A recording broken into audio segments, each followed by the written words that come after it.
This is the Dark Zero Horror Network. Psychological Autopsies.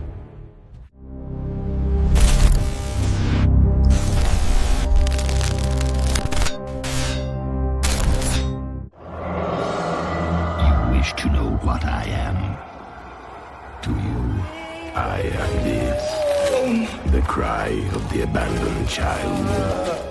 The whimper of the whipped beast. I am the face that stares back at you from the shadowed mirror. The hollowness at the heart of all your hopes, Alexandra. I am despair. Welcome back to The Deep Dive, and a special welcome to everyone tuning in from the Dark Zero Horror Network for another cult classic exploration. Great to be here. If you love these kinds of deep forensic analyses of films that, really define the genre, please do us a solid. Please do. Hit that like button and subscribe to the channel. It honestly means the world to us as we keep digging up these forgotten and sometimes gloriously messy gems. And today, wow, are we digging up a strange one? A real piece of pure horror schlock from the late 90s, the 1997 film Wishmaster. Yes. I mean, this movie came out when the genre was getting really introspective, right? Yeah. It was all meta-commentary, self-reference. Right, like Scream. Exactly. Yeah. But Wishmaster just said, no thank you, and gave us a fantastical, messy, pure gore fest. It did. And fans, they describe this movie as 100% fun. It's a throwback to the big creative kills of the 80s, but with this really unique supernatural twist. Mm-hmm. So our mission for this deep dive is, well, it's ambitious. We're putting the monster, the Djinn, on trial. On trial, I like that. To answer a critical question, is he the most powerful and just ridiculously underrated horror movie monster of all time? It is such a compelling case to make. I mean, the Djinn doesn't play by the usual horror rules. Yeah. He's not stalking you in a cabin. He's not chasing you with a hook.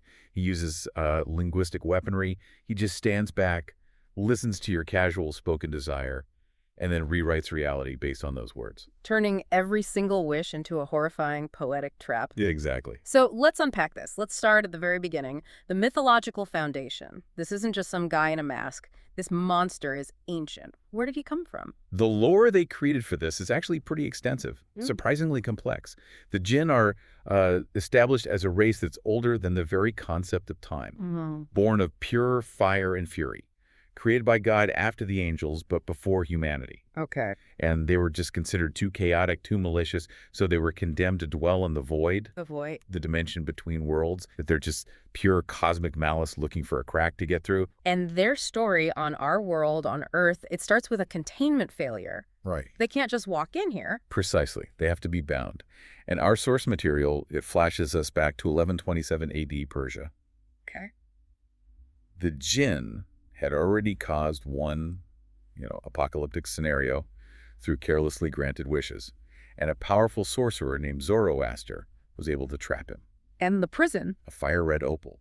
I love that they weave in these huge mythological nods. The sorcerer doesn't just, put him in a box. He uses a Cthulhu mythos referencing incantation, doesn't he? He does, yeah. It's Oh. a great little detail for fans. The incantation is Nib Shugarath, Which is? a spoonerism, a veiled but very clear reference to Shub-Niggurath from H.P. Lovecraft's Cosmic Horrors. The black goat of the woods. That's the one. It immediately signals that, hey, this isn't just local folklore. This is a universe-level threat. And that opal holds him until the modern day, when it gets released in a very 90s way. So now we get the mechanics of his return, because the Djinn is bound by rules, and that's both his weakness and really his greatest strength. Right.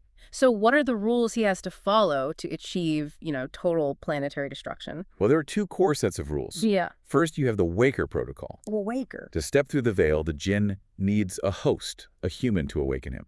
That person is the Waker, and that Waker must make 3 wishes. Okay, the classic 3 wishes. But when he grants that third wish, it opens the gateway wide enough to unleash the entire race of Djinn on Earth. It kicks off the end times. That's the big contract. But waiting for 3 wishes from one person, that could take a while. He has a secondary goal, right, to build up momentum. Yes, and this is crucial to understanding the scale of the threat. The 1001 soul quota. 1,001 souls? Right. So before that third wish can really unleash total cosmic chaos, The Djinn aims to collect 1001 souls, and he harvests them by granting wishes to other people along the way. So all those souls, they aren't just collateral damage, they're literal fuel. They're currency, they're fuel, and they're a key. Every soul he collects weakens the barrier between our dimension and the void, and it powers the opal gem itself. So if he hits 1001 souls, and then the Waker makes that third wish. The destruction is guaranteed. It's total. And this is what elevates him from, a simple slasher to a global apocalyptic threat built on pure manipulation. That's a great point. But let's shift from the ancient contract to the modern monster. He finds his crack in the world in 1997. Let's talk about that setup. The awakening is almost comical, really. It starts with a drunken crane operator, Mickey Torelli, played by Joseph Pilato, Rhodes from Day of the Dead. The man himself, who accidentally drops a crate holding this big statue of Hura Mazda, the Zoroastrian god of light. The opal just rolls out, gets pawned, and eventually lands on the desk of an appraiser. Alexandra Amberson, or Alex. And when she examines the stone, she unknowingly becomes the Waker. And once he's awakened, the Djinn takes his human form, Nathaniel Demarest. And you can't talk about this movie without talking about Andrew Divoff's performance. Divoff is the engine of this film. He was chosen specifically because he could deliver that highfalutin, piss-elegant, pretentious verbiage, as the creators called it. All those flowery, archaic sentences. Exactly, while keeping this slow, predatory grace. He has to look suave, manipulative, but always a little bit off. And the voice, that signature gurgly, guttural voice of the Djinn is just... it's the stuff of horror legend. And it was a total accident. It's one of those amazing on-set stories. The makeup for the non-human Djinn was so extensive and limiting. Divoff's diet on set was just milkshakes and jelly beans. Seriously? Yeah. And that diet resulted in phlegm buildup, which he chose not to clear. No way. And that gave the voice that deep, rasping, ancient sound we all remember. It was a stroke of genius born of, necessity. So here's where it gets really fun. His M.O. He doesn't just kill. He creatively fulfills these desires and turns them into these horrific fates. Let's unpack some of the kills because the irony is just so cruel. Oh, the irony is the whole point. Yeah. Take the lab worker, Josh Hickman. He gets injured by the initial gem explosion. He just casually wishes for relief from the pain. A simple wish. The Djinn grants it. Yeah. Instantly. By killing him in this flash of nebulous magical energy, pain relieved, wish granted. Soul collected. And that's another notch on the 1001 quota, right? Exactly. Every creatively cruel death is just more fuel for the final apocalypse. Yeah. We see the saleswoman who desperately wishes she'll never get old or ugly. And poof. The Djinn turns her into a mannequin. Perfectly preserved, Kim Cattrall style. He grants the literal desire while stripping away everything that makes life worth living. My favorite, and probably one of the most famous, has to be the security guard kill. Played by Kane Hodder. Jason Voorhees himself. No. Yeah, so the guard tries to block the Djinn, who's in his human form, and he says he'd like to see the Djinn go through him. Famous last words. The Djinn just obliges. Yeah. Instantly. The guard is transmogrified into a pillar of sugarcane glass, Yeah. which Demarest then just casually shatters and walks right through. And they used both practical and digital effects for that, right? Yeah, practical glass door and some early digital morphing. It holds up beautifully. And it's the sheer audacity of the collateral damage that defines him, too. We can't forget how he grants Nick Merritt's wish for $1 million. Ah, yes. The Djinn grants it instantly when Nick's mother is killed in a plane crash, having just taken out $1 million life insurance policy. So he caused a plane crash. Mass chaos. Just to fulfill one guy's greedy, casual wish for cash. The power scale is just immense. Which is why this film feels like such a love letter to the genre. It's often called the Expendables of horror. I mean, just rattling off the cameo cluster is exhausting. It's a genuine who's who. Yeah. You've got Robert Englund, Freddy Krueger as the art collector Raymond Beaumont. Of course. Tony Todd, Candyman, as the bouncer Johnny Valentine. We mentioned Kane Hodder. Angus Scrimm, the tall man, narrates the opening. Reggie Bannister, Joseph Pilato. They're all over the place. It really feels like they just invited everyone they knew. That's why fans call it the Expendables of horror. Can you imagine being on that set? Freddy Krueger trying to get past Jason Voorhees to talk to Candyman? It's a true celebration of 80s and 90s practical effects horror. And that all comes from the director, Robert Kurtzman, right? He was a special effects guru. He was, yeah. So he just used his massive network to populate the film. It gives the movie this shared universe feel that modern horror just rarely gets right. Okay, let's move on. Section 3. The ultimate power versus the ultimate loophole.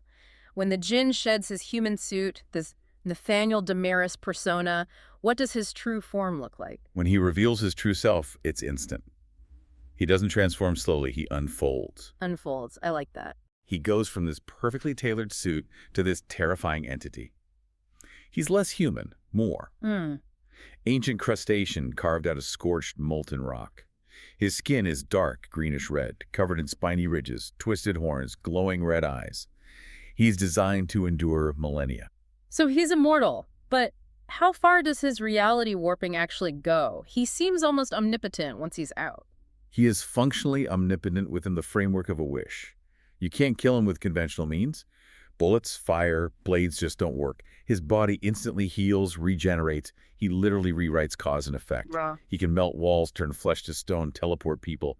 When he collects a soul, he's taking their spiritual essence as fuel, which strengthens his connection to our world and brings the void closer. And this lets him turn entire locations into weapons, which we see at its terrifying peak during the party massacre. Yes, the peak of his fun. At Raymond Beaumont's house, Beaumont, played by Robert Englund, wished for an unforgettable party. And the Djinn makes sure it is. Oh yeah, we see the Pazuzu statue come alive, a security guard becomes a human bomb, there's a glass grenade effect that sprays razor-sharp shards, and, maybe most famously, piano wires start slicing necks. He turns the whole place into an instrument of death. Just for the fun of fulfilling the wish's literal mandate. He even has Jack the Ripper jump out of a painting. It's just chaos. A nightmare fueled by one casually worded high society desire. But he is bound by that wish logic. He's a contractual demon. So that raises a question. Doesn't the fact that there's a loophole, one that Alex exploits, make him weaker than, say, a Freddy Krueger? That's a fair challenge. But the source material really suggests the opposite. The rules don't make him weak. They define his strength. The loophole is only exploitable if the waker has the presence of mind and perfect wording to navigate the contract. Which is almost impossible under that kind of pressure. Exactly. The Djinn want you to try and find a loophole because most people fail and just give him more power. Alex is the only one who figures out how to use his power against the event that started the whole chain. She uses her final third wish to target the crane operator, Mickey Torelli. Exactly.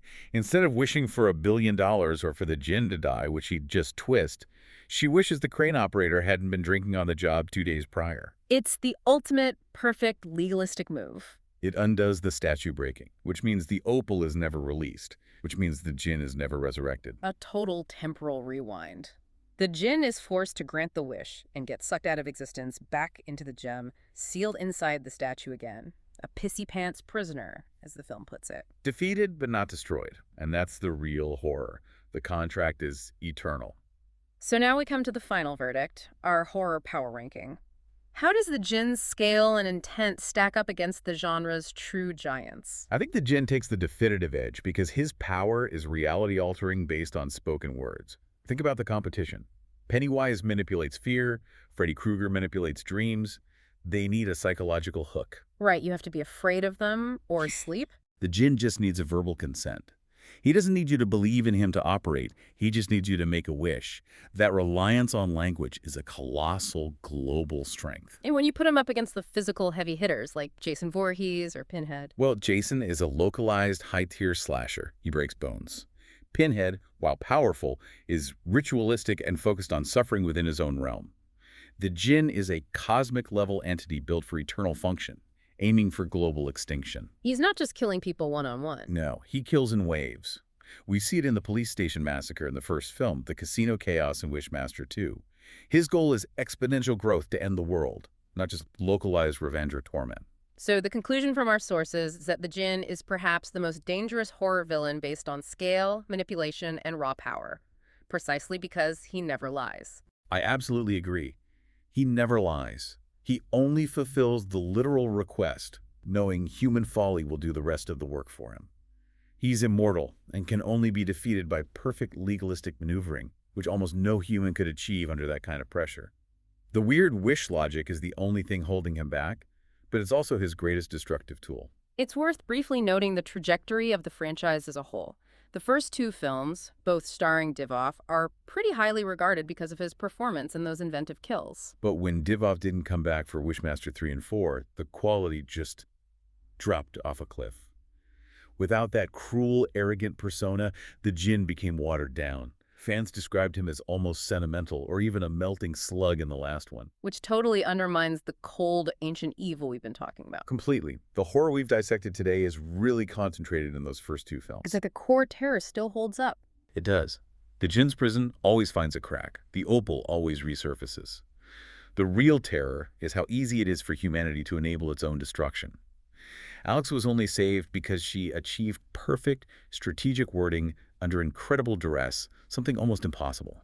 Which leaves us with a provocative thought for you, the listener. The Djinn studies human folly, fears, and desires. His only real limit is perfect, precise wording. Think about your average day. What common casual phrase of frustration or desire, something you might say off the cuff right now, could the Djinn twist into an instant, world-ending nightmare scenario for you? Next time you're really frustrated, maybe choose your words very, very carefully. Indeed. Thank you for joining us on this deep dive into the gloriously messy, deeply powerful world of Wishmaster. We'll see you on the next deep dive.